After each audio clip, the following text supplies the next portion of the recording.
ഞാൻ നിൽക്കുന്നത് വളരെ പ്രധാനപ്പെട്ട ചരിത്ര സംഭവം ഉറങ്ങുന്ന ഒരു മുറിയുടെ മുമ്പിലാണ്. പോപ്പ് ലയോ 14 മാർപ്പാപ്പ മാത്രമല്ല, അഗസ്റ്റിനിയൻ സന്യാസ സമൂഹത്തിൽ കോൺക്ലേവിന് മുമ്പായി വന്ന് താമസിച്ച് മാർപ്പാപ്പയായി തിരഞ്ഞെടുക്കപ്പെട്ടിരിക്കുന്നത്.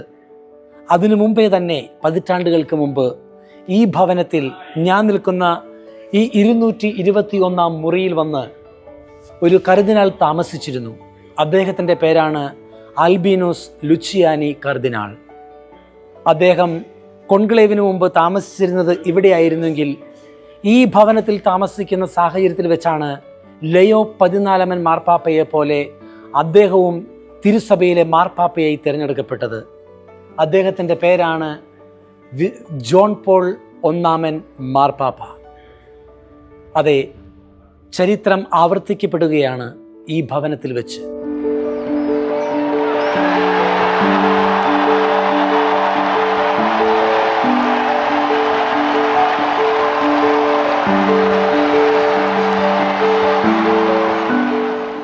(2001) മുതൽ 2013 വരെ അഗസ്റ്റീനിയൻ സന്യാസ സഭയുടെ സുപ്പീരിയർ ജനറലായിരുന്ന റോബർട്ട് ഫ്രാൻസിസ് പ്രവോസ്റ്റ് ഇതാ തിരുസഭയുടെ 267 മാർപ്പാപ്പയായി തിരഞ്ഞെടുക്കപ്പെട്ടിരിക്കുന്നു. ലയോ 14 മാർപ്പാപ്പ എന്ന് വിളിക്കപ്പെടുന്ന അദ്ദേഹം തൻ്റെ ജീവിതത്തിൽ സുപ്രധാനമായ ഉത്തരവാദിത്തങ്ങളെല്ലാം വഹിച്ചുകൊണ്ടിരുന്നപ്പോൾ താമസിച്ച ഇടമാണിത്. വിശുദ്ധ അഗസ്റ്റിൻ ആരംഭിച്ച അഗസ്റ്റീനിയൻ സന്യാസ സമൂഹത്തിൽ സുപ്പീരിയർ ജനറലായി മാത്രമല്ല അദ്ദേഹം സ്ഥാനം അനുഷ്ഠിച്ചിട്ടുള്ളത്, മറിച്ച് തിരുസഭയുടെ മെത്രാനായും കർദിനാളായും അതോടൊപ്പം തന്നെ വെസ്കോവികളുടെ എല്ലാ ബിഷപ്സിനും ഡെക്കാസ്ട്രിയുടെ ഹെഡായും അദ്ദേഹം പ്രവർത്തിച്ചു വരുമ്പോഴാണ് ഇങ്ങനെ വലിയൊരു നിയോഗം അദ്ദേഹത്തെ തേടിയെത്തുന്നത്. അഗസ്റ്റീനിയൻ സന്യാസ സമൂഹത്തിൽ അദ്ദേഹം ജീവിച്ചിരുന്നപ്പോൾ ഉണ്ടായ അനുഭവങ്ങളും മാർപ്പാപ്പയായി തിരഞ്ഞെടുക്കപ്പെടാനുണ്ടായ സാഹചര്യങ്ങളും അതുമായി ബന്ധപ്പെട്ട കൂടുതൽ അറിവുകളും നമുക്ക് ഈ സഭയുടെ തന്നെ അംഗമായിരുന്ന ബഹുമാനപ്പെട്ട ജിജോ പീറ്റർ മുല്ലശ്ശേരി അച്ഛൻ നമ്മളോട് പങ്കുവെക്കുന്നതാണ്.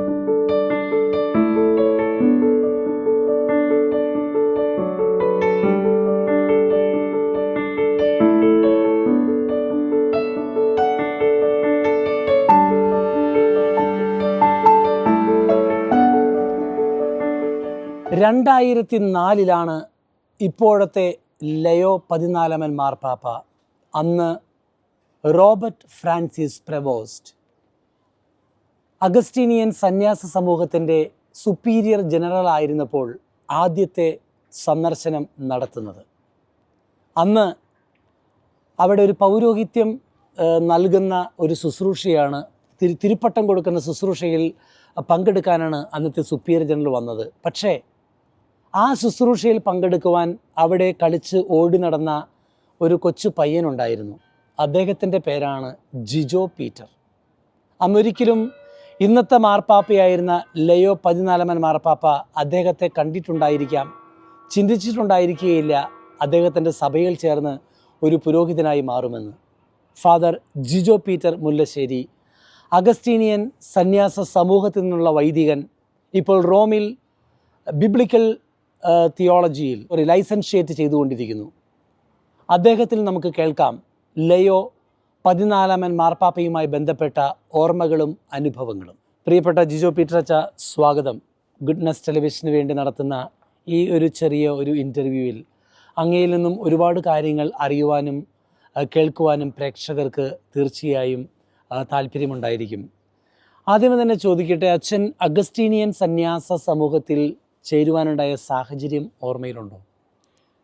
ഞാൻ 10ാം ക്ലാസ് കഴിയുമ്പോഴാണ് ആദ്യമായിട്ടും ഒരു അച്ഛനാകണമെന്നുള്ളൊരു തീരുമാനം ഞാൻ വീട്ടിൽ പറയുന്നത്. അപ്പോൾ എൻ്റെ അപ്പച്ചൻ്റെ നേരെ മൂത്ത ചേട്ടൻ അഗസ്റ്റീനിയൻ സന്യാസ സമൂഹത്തിലെ ഒരു വൈദികനാണ്, ബഹുമാനപ്പെട്ട ഫാദർ ജേക്കബ് മുല്ലശ്ശേരി അച്ഛൻ. അതെ, ക്യൂബയിൽ ഇപ്പോൾ അച്ഛന് മിഷണറി ആയിട്ട് പോയിരിക്കുകയാണ്. അപ്പോൾ അച്ഛൻ്റെ ആ ഒരു പരിചയമുള്ളതുകൊണ്ട് തന്നെ സഭയിൽ ചേരാനായിട്ടുള്ള ഒരു താല്പര്യം കർത്താവ് തരികയുണ്ടായി. ശാന്താര അച്ഛൻ ആ സഭയിൽ ചേരുന്ന സമയത്ത് ആരായിരുന്നു നിങ്ങളുടെ സുപ്പീരിയർ ജനറൽ ആയിരുന്നത്? ഞാൻ 2006 അഗസ്റ്റീനിയൻ സഭയിലേക്ക് ജോയിൻ ചെയ്യുന്നത്. ആ സമയത്ത് നമ്മുടെ അഭിമന്യ പിതാവ് ലയോ 14 പാപ്പ കർദിനാൾ റോബർട്ട് പ്രവോസ്റ്റ് ആയിരുന്നു ആ സമയത്ത് നിങ്ങളുടെ സുപ്പീരിയർ ജനറൽ. അന്നേരം അദ്ദേഹം കർദിനാളല്ല, നിങ്ങളുടെ സുപ്പീരിയർ ജനറൽ ആയിരുന്നു അല്ലേ? ജനറലായിരുന്നു. അദ്ദേഹം 2 തവണ തുടർച്ചയായിട്ട് എലക്ട് ചെയ്യപ്പെട്ടു എന്ന് ഞാൻ കേട്ടിട്ടുണ്ട്. അതെ, 2001 മുതൽ 2013 വരെയുള്ള കാലഘട്ടങ്ങളിൽ 6 വർഷം 2 ടേമായിട്ട് സുപ്പീരിയർ ജനറലായിരുന്നു. അപ്പം ഞാൻ ചോദിക്കട്ടെ, ഈ സെമിനാരിയിൽ ചേരുന്ന സമയത്ത് കർദിനാൾ റോബർട്ട് അന്നത്തെ സുപ്പീരിയർ ജനറൽ ആയിരിക്കുമ്പോൾ എന്തെങ്കിലും ഒരു ഓർമ്മകൾ നിങ്ങൾ സെമിനാരി കാലഘട്ടത്തിൽ അത് സന്ദർശിച്ചതോ പങ്കുവെച്ചതോ അല്ലെങ്കിൽ ഇടപഴകിയ ഓർമ്മകൾ എന്തെങ്കിലും പങ്കുവയ്ക്കാവോ? അത് 2006 അദ്ദേഹത്തിൻ്റെ 2ാമത്തെ ഇന്ത്യ സന്ദർശനം. ആ സമയത്ത് ഞങ്ങൾ സെമിനാരിക്കാർ കുട്ടികളെ സന്ദർശിക്കുവാനായിട്ട് ജനറൽ അച്ഛൻ വന്ന ഒരു ഓർമ്മ ഇപ്പോഴും ഹൃദയത്തിലുണ്ട്. ഒരു വെള്ളക്കാരൻ അച്ഛൻ ഞങ്ങൾ പിള്ളേരെ കാണാനായിട്ട് വരുന്നു. ഒരു സെൻറ്റ് അഗസ്റ്റിൻ്റെ ഒരു എംബ്ലം ഇപ്പോൾ പിതാവിൻ്റെ മുദ്രയിൽ ചേർത്ത് വെച്ചിരിക്കുന്ന ഒരു ഹൃദയത്തെ തുളക്കുന്ന ദൈവവചനത്തിൻ്റെ വാള്, ഒരു വിശുദ്ധ ഗ്രന്ഥത്തിൻ്റെ ചേർന്ന ഒരു എംബ്ലം അദ്ദേഹം ഞങ്ങൾക്ക് നൽകി. ഒരു ഗിഫ്റ്റ് ആയിട്ടാണ് തന്നിരുന്നല്ലേ? വാസ്തവത്തിൽ അത് കാണിക്കുന്ന ഒരു പിതാവിൻ്റെ ഒരു അപ്പൻ്റെ സ്നേഹമാണ് അല്ലേ? അതെ അതെ. കാരണം സഭയുടെ നേതൃത്വത്തിലിരിക്കുന്ന ഒരു സുപ്പീരിയർ ജനറൽ, ഒരു അപ്പൻ്റെ സ്ഥാനത്തിരിക്കുന്ന വ്യക്തി മക്കളെ കാണാൻ വന്നു കഴിഞ്ഞപ്പോൾ അവർക്ക് ഒരു ചെറിയൊരു സമ്മാനം എടുത്ത് കൊടുക്കുകയാണ്. അത് അഗസ്റ്റിൻ്റെ എംബ്ലമുള്ള ഒരു ലോക്കറ്റാണ്. അത് വലിയൊരു ഓർമ്മയായിട്ട് സൂക്ഷിക്കുന്നു അല്ലേ? അത് തീർച്ചയായിട്ടും നല്ലൊരു മെമ്മറിയാണത്. അതിനുശേഷം സെമിനാരി കാലഘട്ടത്തിൽ പിന്നീട് ഏതെങ്കിലും തിയോളജി അല്ലെങ്കിൽ ഫിലോസഫി കാലഘട്ടത്തിലെങ്ങാനും നമ്മുടെ ഇപ്പോഴത്തെ മാർപ്പാപ്പ നിങ്ങളെ സന്ദർശിച്ചിട്ട് ഓർമ്മയുണ്ടോ? പിന്നീട് പാപ്പയെ ഞാൻ ഏറ്റവും അടുത്ത് കാണുന്നത് ഞാൻ ഇവിടെ പഠനത്തിനായിട്ട്, അതായത് ഫിലോസഫി തിയോളജി പഠനമൊക്കെ കഴിഞ്ഞിട്ടാണ് പിന്നെ ഈ ലയോ 13 മാർപ്പാപ്പയെ നിങ്ങൾ കാണുന്നത് അല്ലേ? അത് ഇവിടെ വെച്ചായിരുന്നു. അതെ അതെ, നമ്മളുടെ അഗസ്റ്റീനിയൻ, അതായത് അച്ഛൻ ഉപരിപഠനത്തിന് വേണ്ടി ദൈവശാസ്ത്രം ഉപരിപഠനത്തിന് വേണ്ടി ഇവിടെ വന്നതിന് ശേഷമുള്ള കാലഘട്ടം. അച്ഛൻ എന്തെങ്കിലും ആദ്യമായിട്ട് അദ്ദേഹത്തെ കണ്ട ഒരു ഓർമ്മ പങ്കുവയ്ക്കാമോ?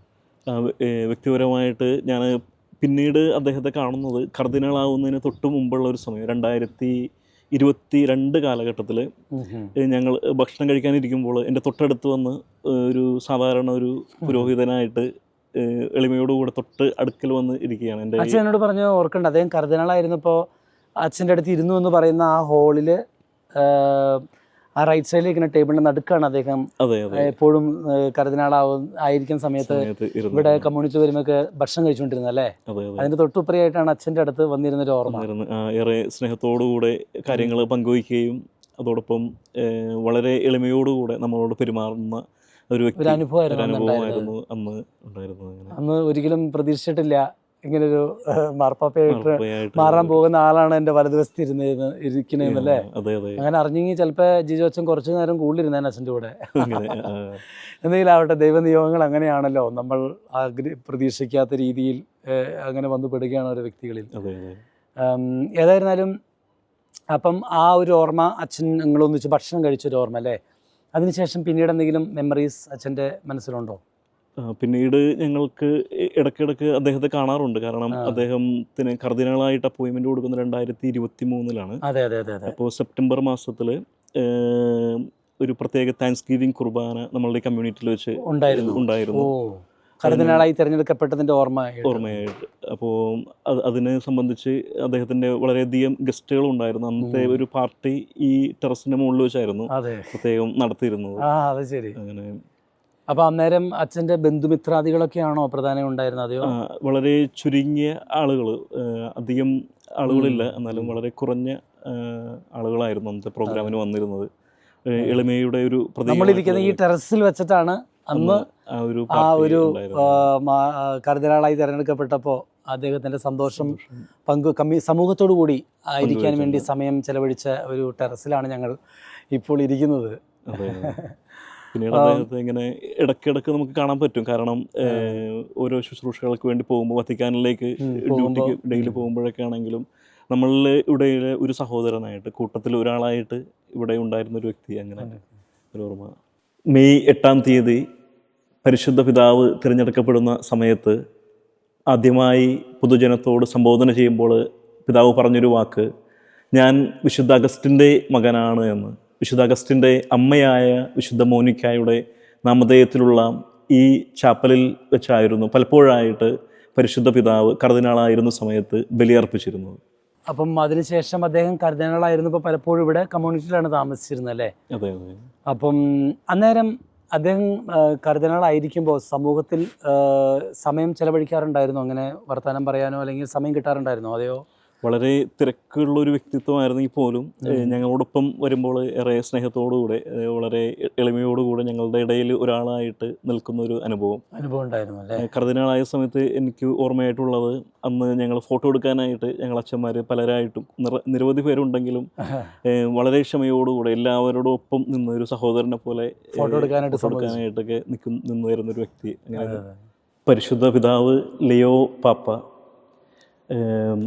അഗസ്റ്റീനിയൻ സഭയുടെ പ്രയർ ജനറൽ ആയിരുന്ന സമയത്ത് സോളം പ്രൊഫഷനും ഡൈക്കനേറ്റ് മറ്റ് ശുശ്രൂഷകൾക്കൊക്കെ പങ്കെടുത്തിരുന്ന ഒരു കമ്മ്യൂണിറ്റി ദേവാലയമാണ്. പൊതുജനങ്ങൾക്കും കൂടെ വേണ്ടി തുറന്നിട്ടിരിക്കുന്ന വിശുദ്ധ മോനിക്കയുടെ നാമധേയത്തിലുള്ള ഈ ഒരു ദേവാലയത്തിലാണ് നമ്മളിപ്പോൾ നിൽക്കുന്നത്. അദ്ദേഹം കർദിനാളായിട്ട് ഉയർത്തപ്പെട്ടപ്പോൾ താങ്ക്സ് ഗിവിങ്ങിനായിട്ട് പ്രത്യേകം കടന്നു വന്ന ഇവിടെ വെച്ചായിരുന്നു അദ്ദേഹത്തിൻ്റെ ആ ഒരു ബലിയർപ്പണം. അദ്ദേഹത്തിൻ്റെ എംബ്ലം കർദിനാളായ സമയം മുതലുള്ള ആ ഒരു എംബ്ലം ഈ പള്ളിയുടെ ഫ്രണ്ടിൽ ഇപ്പോഴും സൂക്ഷിച്ചിട്ടുണ്ട്. നമ്മുടെ പരിശുദ്ധ പിതാവ് ഫ്രാൻസിസ് മാർപ്പാപ്പയുടെ മരണത്തിന് ശേഷം സത്യം പറഞ്ഞ ഫ്രാൻസിസ് മാർപ്പാപ്പ അത്രമാത്രം സ്നേഹിച്ചിരുന്ന ഒരു ശിഷ്യനാണ് എന്ന് വേണമെങ്കിൽ നമുക്ക് വിളിക്കാൻ സാധിക്കും റോബർട്ട് ഫ്രാൻസിസ് കർദിനാളിനെ. കാരണം പെറുവിൽ ഒരു മിഷണറി ശുശ്രൂഷ ചെയ്തുകൊണ്ടിരിക്കുമ്പോഴാണ് മാർപ്പാപ്പ ഫ്രാൻസിസ് അദ്ദേഹത്തെ പൊക്കിയെടുത്ത് വത്തിക്കാനിലേക്ക് കൊണ്ടുവരുന്നത്. വെറുതെ ഒരാളങ്ങനെ കൊണ്ടുവരില്ലല്ലോ. ഒരു മിഷണറി ആയിരുന്ന ഒരാളെ പിടിച്ചാണ് ഈ എല്ലാ ലോകമെമ്പാടുമുള്ള എല്ലാ ബിഷപ്സിൻ്റെയും ഡെക്കാസ്ട്രിയുടെ ഹെഡായിട്ട് കൊണ്ടുവന്ന് വയ്ക്കുന്നത് അല്ലേ? അപ്പോൾ തീർച്ചയായും അദ്ദേഹത്തിൽ എന്തൊക്കെയോ വലിയൊരു പുണ്യങ്ങൾ, നന്മകൾ, സഭയുടെ ഭാവിയെ മുൻകൂട്ടി കണ്ടുകൊണ്ട് ഫ്രാൻസിസ് മാർപ്പാപ്പ ഒരു ദൗത്യത്തിന് വേണ്ടി ഒരുക്കി കൊണ്ടുവന്നതുപോലൊരു തോന്നലാണ് എനിക്ക് വരുന്നത്, എൻ്റെ മനസ്സിൽ തോന്നിയത്. തീർച്ചയായിട്ടും ഒരു ദൈവത്തിൻ്റെ വലിയൊരു ഇടപെടലായിട്ടാണ് തോന്നുന്നത്. കാരണം അദ്ദേഹത്തിൻ്റെ ആ ഒരു വ്യക്തിത്വം, ആ ഒരു എളിമയും പാവങ്ങളുടെ ഇടയിൽ അതായിരിക്കും ഫ്രാൻസിസ് മാർപ്പാപ്പയെ സ്വാധീനിച്ചത്.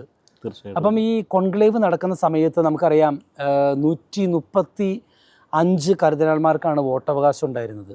അതിൽ 133 ഉണ്ടായിരുന്നത്. പക്ഷേ 2 പേർക്ക് ചില സാങ്കേതിക കാരണങ്ങളാൽ പങ്കെടുക്കാൻ സാധിച്ചില്ല. അതുകൊണ്ട് 133 പേരായിരുന്നു ഈ വോട്ടവകാശമുള്ള കർദിനാൾമാർ. അതിൽ 108ഓളം പേര്, എൻ്റെ ഓർമ്മ കറക്റ്റാണെങ്കിൽ, അത് അത്രയും കർദിനാൾമാരെ വോട്ടവകാശത്തോടു കൂടിയുള്ളവർ നിയോഗിച്ചത് ഫ്രാൻസിസ് മാർപ്പാപ്പ തന്നെയായിരുന്നു. അതിലൊരാളായിരുന്നു റോബർട്ട് ഫ്രാൻസിസ് പ്രവോസ്റ്റ്. അപ്പോൾ ഈ കോൺക്ലേവ് നടക്കുന്ന സമയത്ത് അതിന് മുമ്പായിട്ട് അദ്ദേഹം ഇവിടെ താമസിച്ചിരുന്നു അല്ലേ? അപ്പോൾ കോൺക്ലേവിന് തൊട്ട് മുമ്പൊക്കെ ആയിട്ട്. അപ്പം നിങ്ങളുടെ കമ്മ്യൂണിറ്റിയിലുള്ളൊരു ഫീൽ എന്തായിരുന്നു? ഞങ്ങളുടെ സമൂഹത്തിൽ നിന്നുള്ള ഒരു അച്ഛൻ അല്ലെങ്കിൽ ഒരു കർദിനാൾ കോൺക്ലേവിൽ പങ്കെടുക്കുന്നു, അപ്പം പുതിയ ഇലക്ഷൻ വരുന്നു, ആരായിരിക്കും മാർപ്പാപ്പ? അപ്പം എന്തെങ്കിലും അങ്ങനെ ഒരു ചിന്തകൾ, സംസാരങ്ങൾ നിങ്ങളുടെ ഇടയിലുണ്ടായിരുന്നോ?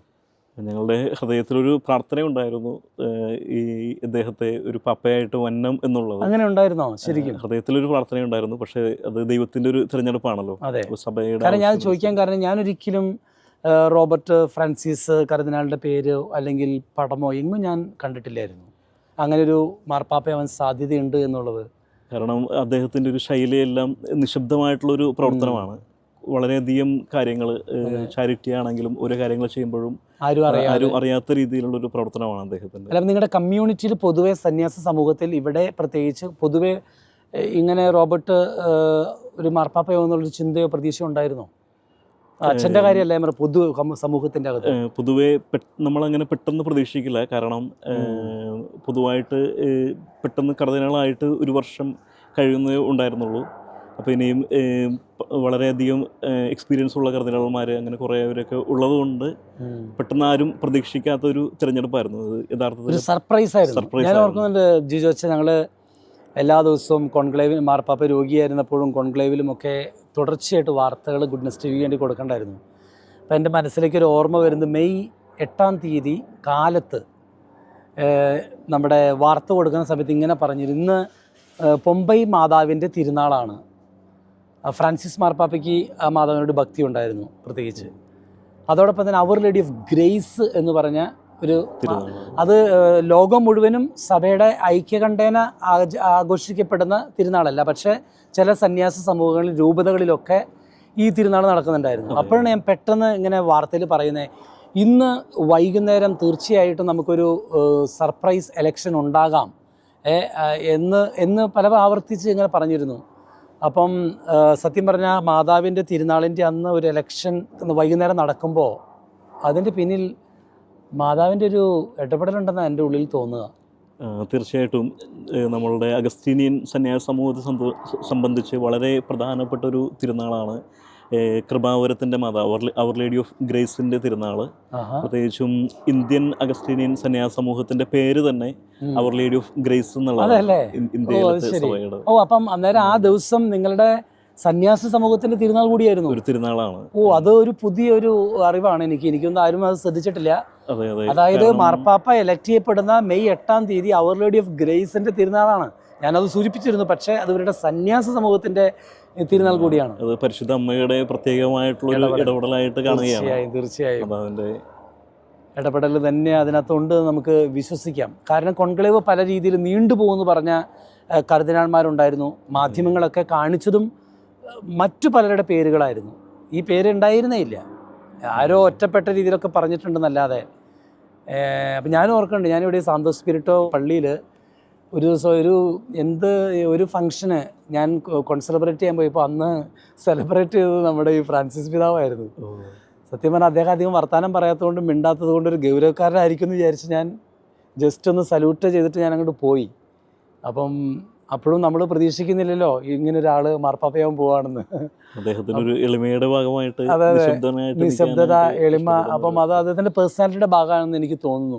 അതുകൊണ്ട് തന്നെയായിരിക്കും പല കാരണങ്ങൾ കൊണ്ട് മാധ്യമങ്ങളൊന്നും വലിയൊരു അറ്റൻഷൻ കൊടുക്കുക. പക്ഷെ ദൈവം പ്രാധാന്യവും അറ്റൻഷൻ കൊടുക്കുന്നവർ പലപ്പോഴും ഇങ്ങനെയുടെ ചെറിയവർക്കും അധികം ശ്രദ്ധിക്കപ്പെടാത്തവർക്കും എളിമയുള്ളവർക്കും ഒക്കെയാണ്. അത് ഈ തെരഞ്ഞെടുപ്പിൽ മാധ്യമങ്ങളെ നാണം കെടുത്തിയ ഒരു തെരഞ്ഞെടുപ്പാണ് ദൈവം ചെയ്തത്. ആരും പ്രതീക്ഷിക്കാത്ത, അല്ലേ, എളിയവരെന്ന് കരുതുന്ന, ചെറിയവരെന്ന് കരുതുന്ന, ശ്രദ്ധിക്കപ്പെടാത്ത ഒരു സാധാരണക്കാരൻ, ഒരു പാവം ഒരു കർദിനാളിനെ ആരല്ലേ ദൈവം തിരഞ്ഞെടുത്തത്. തീർച്ചയായിട്ടും അതെനിക്കൊന്ന് മാതാവിൻ്റെ കാര്യം പറഞ്ഞപ്പോൾ മാതാവിൻ്റെ തിരഞ്ഞെടുപ്പ് അങ്ങനെയായിരുന്നു, അല്ലേ? അതെ, പരിശുദ്ധ അമ്മയുടെ ഒരു മകനായിട്ടാണ് മാതാവ് പറഞ്ഞ ഇത് ഓർക്കുന്നില്ലേ ആ സ്തോത്രഗീതത്തില്?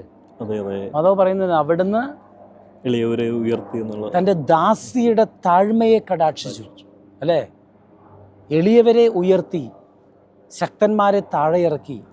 അതൊരു വലിയൊരു വചനാന്ന് എനിക്ക് തോന്നണേ ജിജോസ. അതെ, തീർച്ചയായിട്ടും പരിശുദ്ധ അമ്മയുമായിട്ടും വളരെ ആഴത്തിലുള്ളൊരു ബന്ധമുള്ളൊരു കർദിനാളായിരുന്നു. അല്ല, അതെന്താ അച്ഛൻ പറയാൻ കാരണം? എന്തെങ്കിലും പ്രത്യേക സംഭവങ്ങളോ ഓർമ്മകളോ അനുഭവങ്ങളോ ഉണ്ടോ? പ്രധാനമായിട്ടും മാതാവുമായിട്ട് ആഴത്തിലുള്ളൊരു ബന്ധം അദ്ദേഹത്തിൻ്റെ ജീവിതത്തിൽ മുഴുവനായിട്ടുണ്ട്. പ്രത്യേകിച്ച് നമുക്കത് പ്രകടമായിട്ട് കാണാവുന്നതാണ്. പാപ്പയായതിനു ശേഷം ഏറ്റവും ആദ്യം സന്ദർശിക്കുന്നത് അഗസ്റ്റീനിയൻ സഭയുടെ തന്നെ ഒരു ഡിവോഷൻ ആയിട്ടുള്ള അവർ ലേഡി ഓഫ് ഗുഡ് കൗൺസിൽ, സതുപദേശത്തിന്റെ മാതാവ്. അത് അച്ഛൻ പറഞ്ഞത് വളരെ കറക്റ്റാണ്. പക്ഷേ എനിക്ക് തോന്നുന്നത് അത് മാർപ്പാപ്പയായിരുന്ന തെരഞ്ഞെടുപ്പ് മാത്രമല്ല, അദ്ദേഹം സുപ്പീരിയർ ജനറലായിട്ട് തെരഞ്ഞെടുക്കപ്പെട്ടപ്പോഴും അവിടെ നന്ദി പറയാൻ പോയിരുന്നു. കർദിനാളായി തെരഞ്ഞെടുക്കപ്പെട്ടപ്പോഴും ഈ അവർ ലേഡി ഓഫ് ബോൺ കൗൺസിൽ അഗസ്റ്റീനിയൻ സന്യാസ സമൂഹത്തിന്റെ ആ സാങ്ച്വറിയിൽ പോയിരുന്നു.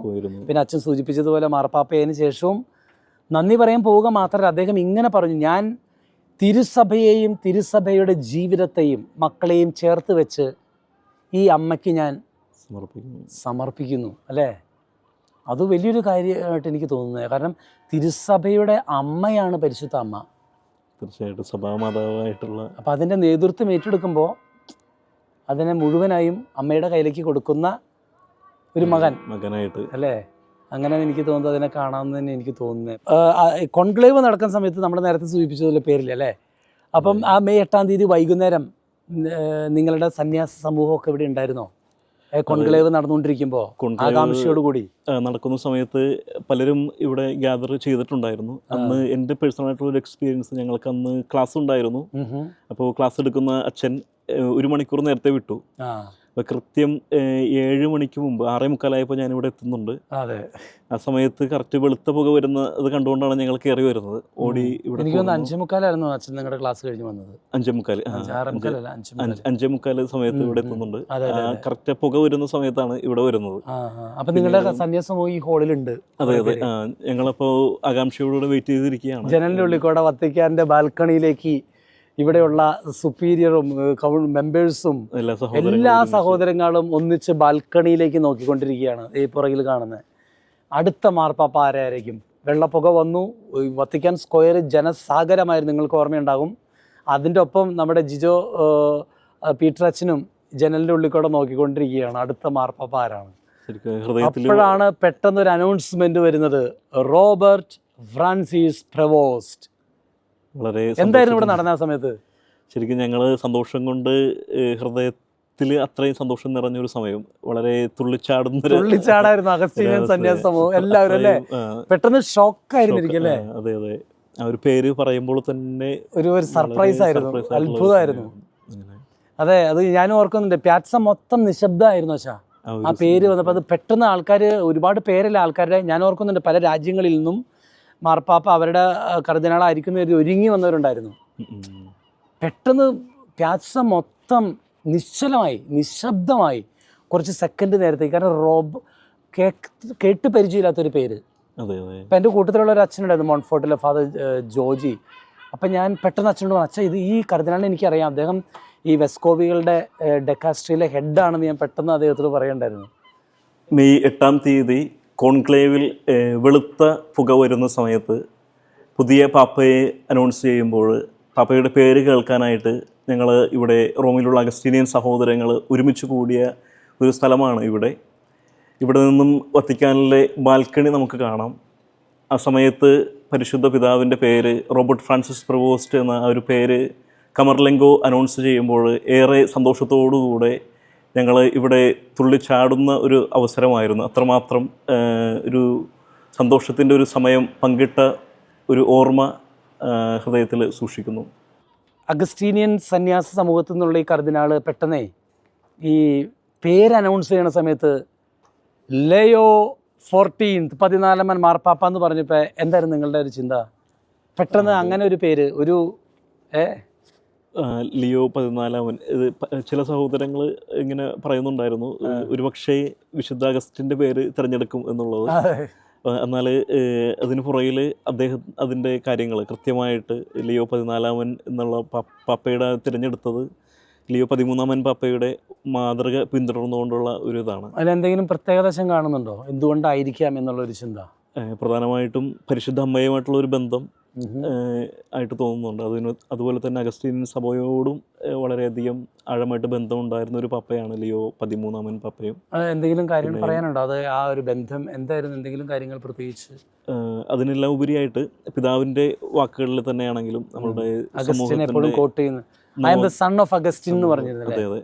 അപ്പോൾ ഈ ലയോ 13 അഗസ്റ്റിൻ, വിശുദ്ധ അഗസ്റ്റിനോടൊരു ബന്ധം ഉണ്ടായിരുന്നു അല്ലേ. പക്ഷെ എനിക്ക് തോന്നുന്നു അതിലുപരിയായിട്ട് റേരും നൊവാരും, സോഷ്യൽ ജസ്റ്റിസിന് പ്രാധാന്യം കൊടുക്കുന്ന റേരും നൊവാരും എന്ന് പറഞ്ഞ സോഷ്യൽ ഡോക്യുമെന്റ് പുറത്തിറക്കിയത് ലയോ 13 മാർപ്പാപ്പ. എനിക്ക് തോന്നുന്നത് ലയോ 14 മാർപ്പാപ്പ ബാൽക്കണിയിൽ വന്നപ്പോഴും പറഞ്ഞിരുന്നു, ഞാൻ സോഷ്യൽ ജസ്റ്റിസിന്റെ കാര്യം സൂചിപ്പിച്ചിരുന്നു. ജസ്റ്റിസ് സമൂഹത്തിന് കിട്ടണം, സഹിക്കുന്നവരെയൊക്കെ ഓർത്തട്ടെ. അപ്പോൾ എനിക്ക് തോന്നുന്നത് അത് അച്ഛൻ പറഞ്ഞത് ശരിയാണ്. മാതാവിൻ്റെ ഒരു കണക്ഷൻ പ്ലസ് ലയോ 13 മാർപ്പാപ്പയുടെ മാതാവിൻ്റെ കാര്യം പറഞ്ഞപ്പോൾ ലയോ 13 മാർപ്പാപ്പ 11 എൻസൈക്ലിക്കിൽ മാതാവിനെ കുറിച്ച് ഇറക്കിയിട്ടുണ്ട്. ഒക്ടോബർ മാസം, മെയ് മാസം റോസറി, മരിയൻ ഡിവോഷൻ, അങ്ങനെ ഒരുപാട് എൻസൈക്ലിക്കിൽ ഇറക്കിക്കുന്ന മാർപ്പാപ്പയാണ് 13 ലയോ. അപ്പോൾ എനിക്ക് തോന്നുന്നത് ഇതെല്ലാം കൂടി കൂട്ടിച്ചേർത്തുകൊണ്ട് അദ്ദേഹത്തിൻ്റെ ഹൃദയത്തിലുണ്ടായ ഒരു ആ പ്രചോദനം തന്നെയാണ് ആ പേര് സ്വീകരിക്കാൻ കാരണം. അതെ അതെ. എനിക്ക് തോന്നുന്നു ആ പേര് ജനങ്ങളൊക്കെ വലിയ സന്തോഷത്തോടെ സ്വീകരിച്ചിരിക്കുന്നത്, ആ ഒരു പേര് തന്നെ. ഞാൻ പലപ്പോഴും നമ്മൾ പുറത്തൊക്കെ ഇറങ്ങുമ്പോഴും ഓരോ സ്ഥലങ്ങളിലും കണ്ടുമുട്ടുമ്പോഴൊക്കെ ആ പേരിനെ എന്തോ ഒരു പ്രത്യേക സ്നേഹത്തോടെ അവർ വരവേറ്റതായിട്ട് എനിക്ക് തോന്നാണ്. എനിക്ക് തോന്നുന്നു ജനങ്ങളുടെ ഹൃദയത്തിലെ അത്രമാത്രം സ്വാധീനം ലയോ 13 വരുത്തിയിട്ടുണ്ടായിരിക്കാം. എനിക്ക് വ്യക്തിപരമായിട്ട് ഞാൻ ലിയോ 13 പാപ്പ എഴുതിയ ഒരു മിഖായേൽ മാലാഖയോടുള്ള ഒരു പ്രാർത്ഥന, ഒരു ഡെലിവറൻസ് പ്രെയർ ശുശ്രൂഷകളിൽ റിപ്പീറ്റ് ചെയ്ത് പ്രാർത്ഥിക്കാറുണ്ട്. അപ്പോൾ ലിയോ 13 പാപ്പ എന്നുള്ള പേര് പറഞ്ഞുകൊണ്ടാണ് ആ പ്രാർത്ഥന ചൊല്ലാറുള്ളത് സാധാരണ ശുശ്രൂഷകളിൽ. അപ്പോൾ അങ്ങനെ ഒരു ബന്ധം ലിയോ 13 പാപ്പയെ കുറിച്ചുള്ള എൻ്റെ ആദ്യത്തെ ഒരു ഓർമ്മ. എനിക്ക് തോന്നുന്നത് അതിൻ്റെ പിന്നിലൊരു സംഭവം ഉണ്ട്, അത് അച്ഛൻ അറിയാമോന്ന് എനിക്കറിയില്ല. ലയോ 13 മാർപ്പാപ്പ ദേവാലയത്തിൽ അപ്പസ്റ്റോലിക് പാലസിൽ പ്രാർത്ഥിച്ചു കൊണ്ടിരിക്കുമ്പോൾ അദ്ദേഹത്തിന് പെട്ടെന്ന് ഒരു ട്രാൻസ്, ഒരു ദൈവികമായ ഒരു എക്സ്പീരിയൻസ് ഉണ്ടായിട്ട് അദ്ദേഹം ഒരു ദർശനം കാണുകയാണ് അല്ലേ. അതായത് ഈ നഗരം നശിപ്പിക്കുവാൻ വേണ്ടി ഒരു തിന്മയുടെ ശക്തി അതിശക്തമായിട്ട് വരുന്ന സമയത്ത് മിഖായേൽ മാലാഖ വാള് പിടിച്ചിട്ട് ആ തിന്മയുടെ ശക്തിയെ തകർക്കുന്നതായിട്ടാണ് അദ്ദേഹം പെട്ടെന്ന് കാണുന്നത്. അപ്പോൾ തിരുസഭയെ നശിപ്പിക്കുവാനായിട്ട് ഒരു തിന്മയുടെ ശക്തി ഇറങ്ങി വരുന്ന ആ ഒരു ദർശനം കണ്ടു കഴിഞ്ഞപ്പോൾ ഈ ലയോ 13 മാർപ്പാപ്പ പെട്ടെന്ന് പ്രാർത്ഥിച്ച് ദേവാലയത്തിൽ നിന്ന് ഓടി അദ്ദേഹം കൊമ്പോസ് ചെയ്ത പ്രാർത്ഥനയാണ് വിശുദ്ധ മിഖായേൽ ദൂതനോടുള്ള പ്രാർത്ഥന. ആ പ്രാർത്ഥന രചിച്ചത് ലയോ 13 മാർപ്പാപ്പയാണ്. ആ ദർശനം, ആ ഒരു വെളിപ്പെടുത്തലുകൾ സ്വർഗത്തിൽ നിന്നും മാർപ്പാപ്പയ്ക്ക് കിട്ടിയപ്പോൾ എഴുതി വെച്ചൊരു, മാത്രമല്ല ആ പ്രാർത്ഥന എനിക്ക് തോന്നുന്നത് 2ാം വത്തിക്കാൻ കൗൺസിൽ വരെ മുടങ്ങാതെ കുർബാനകൾക്ക് ശേഷം അത് ചൊല്ലിയിരുന്നു. പിന്നീടാണത് നിർത്തിക്കളഞ്ഞത്, അത് പൊതു ഡിവോഷനായിട്ട്. പക്ഷെ ഞാനിപ്പോൾ അച്ഛൻ പറഞ്ഞൊരു കാര്യം പെട്ടെന്ന് ചിന്തിക്കുകയാണ്. നമ്മുടെ ഈ ലയോ 14 മാർപ്പാപ്പ ആ പേര് സ്വീകരിച്ച് വത്തിക്കാൻ ബാൽക്കണിയിൽ വന്നു കഴിഞ്ഞപ്പോൾ ആദ്യം പറഞ്ഞ ആ ഉപദേശത്തിലും സന്ദേശത്തിലും പറഞ്ഞൊരു വാക്കുണ്ട്. എന്താണത്? No evil will prevail against the church. തിന്മയുടെ ഒരു ശക്തിക്കും സഭയെ കീഴടക്കാൻ സാധിക്കില്ല എന്ന് ലയോ 14 മാർപ്പാപ്പയും പ്രത്യേകം പറഞ്ഞിരുന്നു അന്ന്. അപ്പം ആ ഒരു തിന്മയ്ക്കെതിരെ, സഭയ്ക്കെതിരെ നടക്കുന്ന തിന്മയുടെ സ്വാധീനങ്ങളെക്കുറിച്ച് ലയോ 13 മാർപ്പാപ്പ എങ്ങനെ അവയറായിരുന്നോ അതേ തീവ്രതയിൽ എനിക്ക് തോന്നുന്നത് ഈ മാർപ്പാപ്പയും അതിനെക്കുറിച്ച് അവയറാണെന്ന് തോന്നുന്നു. ശരിക്കും ഒരു പരിശുദ്ധാത്മാവിന്റെ വലിയൊരു ഇടപെടലാണ്. എല്ലാ കാര്യങ്ങളും കൂട്ടിച്ചേർത്ത് വായിക്കുമ്പോൾ വലിയൊരു ആഴമായ ഒരു ദൈവത്തിൻ്റെ ഒരു പരിപാലന ഇതിൻ്റെ പിന്നിൽ, തെരഞ്ഞെടുപ്പിനും പേരിൻ്റെ തെരഞ്ഞെടുപ്പിലും പോലും നമുക്കുണ്ടെന്ന് മനസ്സിലാക്കാൻ സാധിക്കും. ജിജോ, ഞാനൊരു കാര്യം ചോദിക്കാനുള്ളത്, നമ്മുടെ ഈ മാർപ്പാപ്പ ആപ്തവാക്യമായിട്ട് സ്വീകരിച്ചിരിക്കുന്ന ഒരു വാക്യമുണ്ട്, അത് അച്ഛനറിയാൻ ഏതാണ്? ഒന്നായിരിക്കുക എന്നുള്ളത്. അത് എന്തുകൊണ്ടായിരിക്കും? അത് യഥാർത്ഥത്തിൽ വിശുദ്ധ അഗസ്റ്റിൻ്റെ ആത്മീയതയുമായിട്ട് വളരെ ആഴമുള്ള ഒരു കാര്യമാണ് ആ ഒരു ആപ്തവാക്യം. എനിക്ക് തോന്നുന്നത് അഗസ്റ്റിന്റെ തന്നെ കൊട്ടേഷൻ കൂടിയാണത്. അതെ അതെ, അഗസ്റ്റിൻ പറഞ്ഞിരിക്കുന്ന വിശുദ്ധ അഗസ്റ്റിനോസ് സഭയുടെ നിയമാവലി ഗ്രന്ഥത്തിൽ ഏറ്റവും ആഴത്തിൽ കോട്ട് ചെയ്തിരിക്കുന്ന ഒരു വചനമുണ്ട്. അപ്പോസ്തല പ്രവർത്തനം 4:32, വിശ്വാസികളുടെ സമൂഹം ഒരു ഹൃദയവും ഒരു ആത്മാവുമായിരുന്നു എന്നുള്ളത്.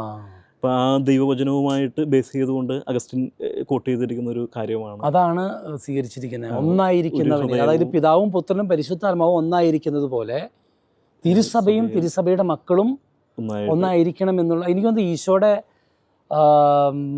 യോഹന്നാൻ 17 തോന്നുന്നു, ഈശോ പ്രാർത്ഥിക്കുന്നുണ്ട്, പിതാവേ അങ്ങും ഞാനും ഒന്നായിരിക്കുന്നത് പോലെ അവരും ഒന്നായിരിക്കേണ്ടതിന് ഞാൻ അങ്ങയോട് പ്രാർത്ഥിക്കുന്നു. അല്ലേ?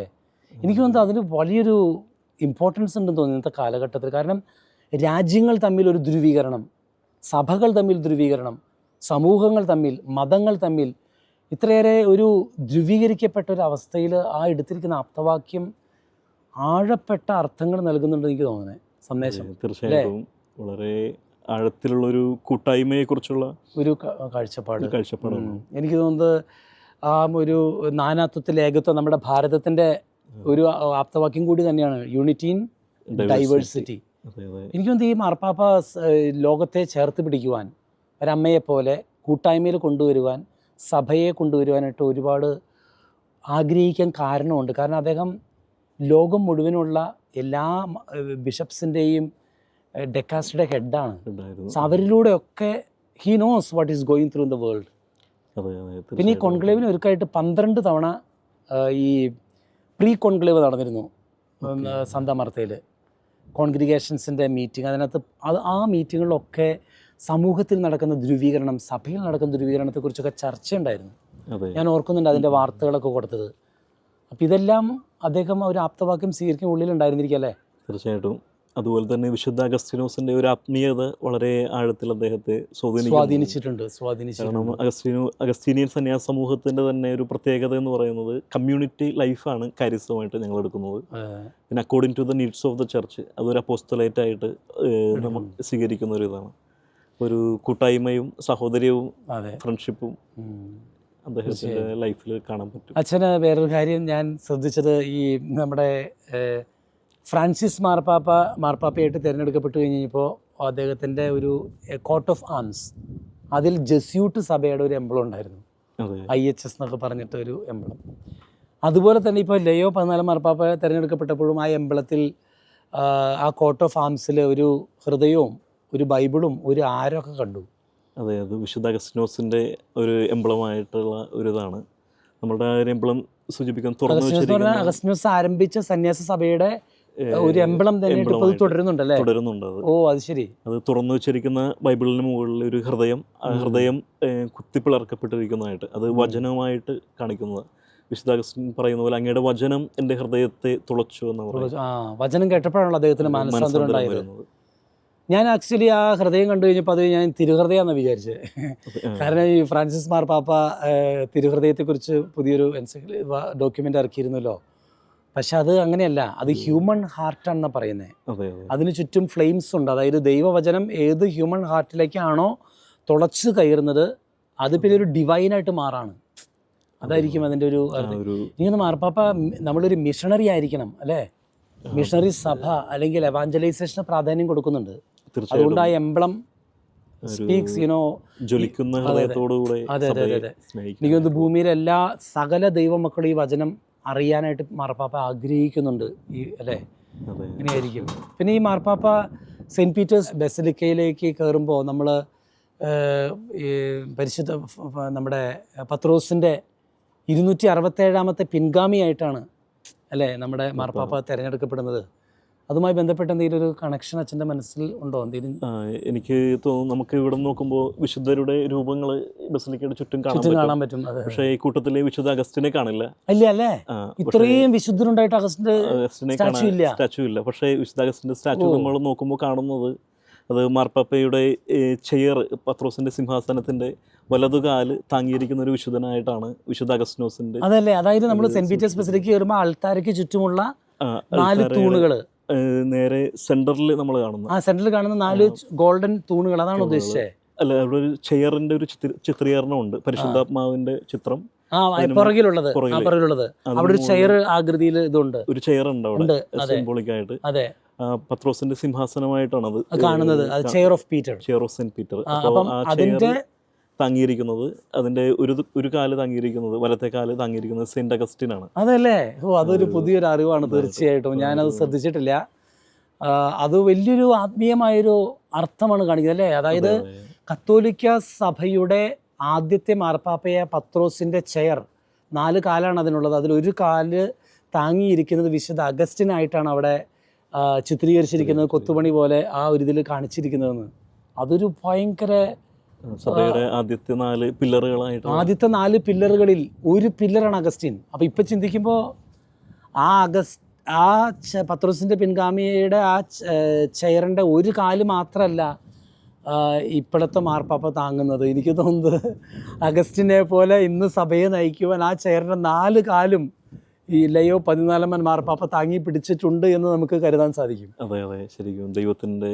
അപ്പം അതിന് വലിയൊരു കണക്ഷൻ, ഒരു പരിപാലനം അല്ലേ? അന്ന് അങ്ങനെ ഒരു സിംബോളിക്കലി അഗസ്റ്റിൻ ആ ചെയറിൻ്റെ ഒരു കാല് താങ്ങി പിടിക്കുന്നത് അവിടെ ഇരിക്കുന്നു. ഇന്ന് നൂറ്റാണ്ടുകൾ പിന്നിടുമ്പോൾ ആ സഭയിലെ ഒരു പിൻഗാമിയായി വന്ന അഗസ്റ്റിൻ്റെ സ്ഥാനത്ത് നിന്നുകൊണ്ട് മാർപ്പാപ്പ പറഞ്ഞില്ല, I am a son of Augustine, ആ സൺ തന്നെ ആ അപ്പൻ്റെ സ്ഥാനത്ത് നിന്നുകൊണ്ട് സഭയുടെ ചെയർ താങ്ങി പിടിക്കുകയാണ് സഭയെ നയിക്കുവാൻ വേണ്ടി. അതൊരു വലിയൊരു ദൈവിക ഇടപെടലും പരിപാലനയായിട്ട് എനിക്ക് കാണാണ്. അത് മാത്രമല്ല, എനിക്ക് തോന്നുന്നത് കുറച്ച് നാളുകളായിട്ട്, പതിറ്റാണ്ടുകളായിട്ട് അഗസ്റ്റീനിയൻ തിയോളജി അല്പം ആരും ശ്രദ്ധിക്കപ്പെടാതെ പോയിട്ടുണ്ട് തിയോളജിക്കൽ മേഖലയിൽ.